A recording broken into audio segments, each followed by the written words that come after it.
Monsieur le député. La parole est maintenant à Monsieur Alexis Corbière.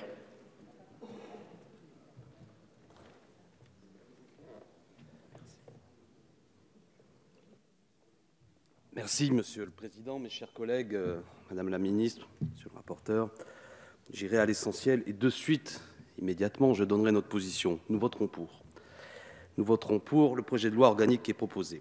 Cette loi qui organise le référendum d'auto-organisation en Nouvelle-Calédonie est l'aboutissement, cela a été rappelé, d'un long processus politique entamé, puisqu'il faut choisir une date, j'en donne une, tragiquement par les massacres d'Ouvéa, notamment en mai 1988, puis par les accords Matignon, également de 1988, enrichis par les accords de Nouméa en 1998, précisés par l'accord politique du Congrès de Versailles, notamment en 2007, et par l'accord politique trouvé à Matignon et finalisé le 2 novembre 2017. Ce processus a créé les conditions pour que se tienne ce référendum en 2018. Néanmoins, pour en comprendre les tenants et les aboutissants, il est nécessaire de se pencher sur l'histoire de la Nouvelle-Calédonie, et particulièrement celle du peuple kanak, au cœur de cette démarche référendaire. Lorsque la France prend possession de la Nouvelle-Calédonie en 1853, notre pays est clairement dans une démarche colonisatrice. C'est le Deuxième Empire, né d'un coup d'État contre la République, qui organise cela. Il commence par y établir un bagne pénitentiaire, à exclure le peuple kanak, à briser son organisation coutumière. Cela continuera par la suite.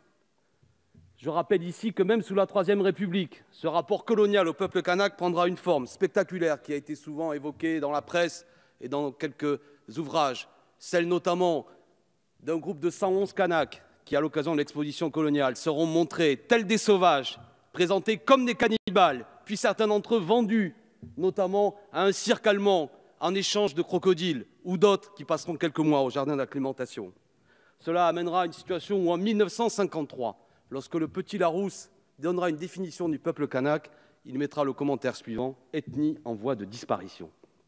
C'est cette situation, c'est cette colonisation qui, en grande partie, a détruit la culture et les coutumes propres aux Kanaks qui prévalent alors dans l'organisation du champ social.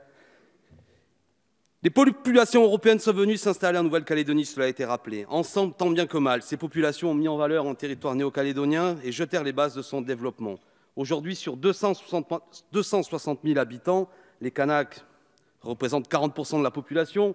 Les autres populations issues notamment d'origine européenne, si vous me permettez l'expression, représentent 34%, les Océaniens 17%, et ceux d'origine plus asiatique 4,5%. De l'existence de cette réalité complexe découle la nécessité de refonder l'unité du souverain.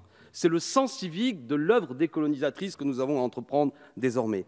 La citoyenneté calédonienne, créée par la loi organique de 1999, a permis de réunir le peuple kanak autochtone avec les populations qui s'installèrent par la suite en une nouvelle communauté humaine affirmant un destin commun.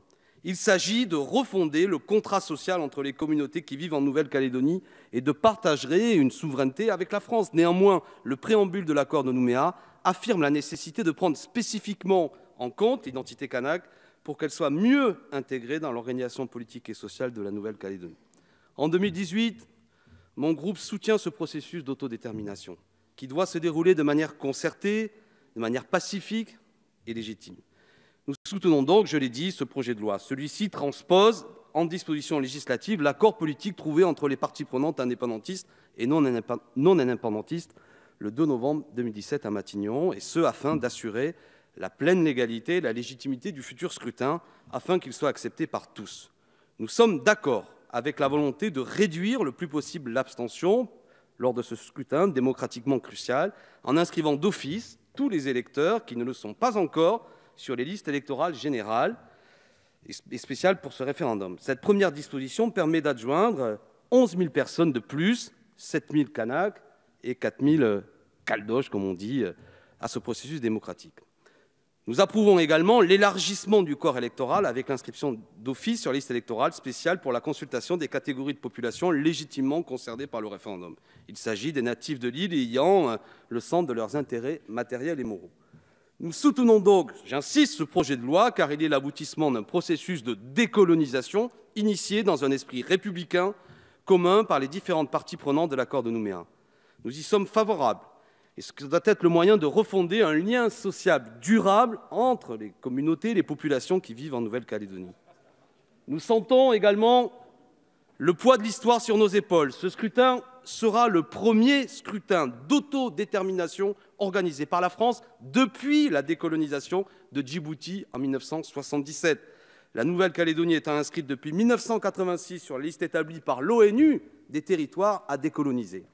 D'ailleurs, le comité spécial chargé d'étudier la situation en ce qui concerne l'application de la déclaration sur l'octroi de l'indépendance au pays et aux peuples coloniaux, plus connu sous le nom de Comité spécial des Nations unies sur la décolonisation, est actuellement en mission de visite en Nouvelle-Calédonie. Cela avait été suggéré par le gouvernement français lors du comité des signataires en novembre 2017. Nous resterons vigilants. Je voudrais également insister sur ce point, à ce que l'État n'outrepasse pas son rôle d'organisateur de la consultation et qu'il n'y ait aucune entrave au vote et à la libre décision de ceux que l'accord de Nouméa a décidé de consacrer comme corps électoral pour cette consultation.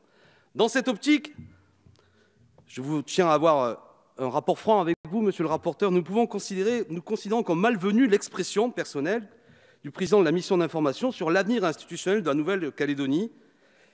Vous avez exprimé votre attachement au maintien de la Nouvelle-Calédonie dans le giron français, alors même qu'il était en visite sur le territoire néo-calédonien. Non, je ne crois pas que ce soit la mission, justement. Il faut veiller à ce que nous ne outrepassions pas, comme je l'ai dit, nos missions spécifiques. La situation est extrêmement sensible. Cela peut être vécu, de toute évidence, comme une tentative d'influencer le scrutin, et toute provocation multiple qui entraînerait des crispations doit être évitée au vu de la sensibilité de la situation. Particulièrement, nous regarderons avec attention la teneur de la question qui sera posée aux électeurs, puisqu'elle sera déterminée par décret en Conseil des ministres. Le gouvernement doit être pleinement responsable de ce sujet, d'autant que la question, si l'on en croit le Premier ministre, sera simple et binaire.